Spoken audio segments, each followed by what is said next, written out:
Hello, and welcome to Techie Dialogue. In today's tutorial, we're diving into how to add audio in VLC Media Player.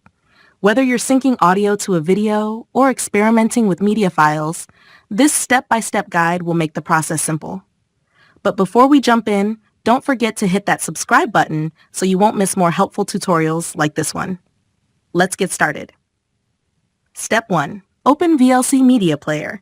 Once you've launched the app, go to the top left corner of the screen, click on Media, and from the drop-down menu, select Convert Save. Step 2. In the window that appears, click the Add button. This will open your File Explorer or Finder on a Mac. Locate the video file you want to add audio to, select it, and then click Open.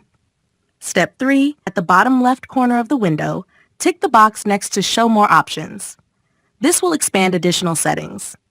Next, check the box labeled Play Another Media Synchronously. Step 4.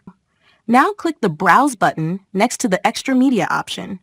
In the window that opens, find and select your audio file, then click Open. Step 5. With both your video and audio tracks added, click the Convert Save button at the bottom of the window. This will open a new window where you can choose a conversion profile. Select one of the preset profiles from the drop-down menu. Step 6. If you're comfortable with advanced settings, click on the wrench icon next to the Profile menu. Here you can adjust options like codecs and bit rates to suit your needs. Step 7. Click the Browse button to select a destination folder for your output file. You can also rename the file here for better organization. Step 8. Once everything is set up, click Start. VLC will begin processing the file. And that's it. You've successfully added audio to your video using VLC Media Player. Thank you so much for watching. I'll see you next time.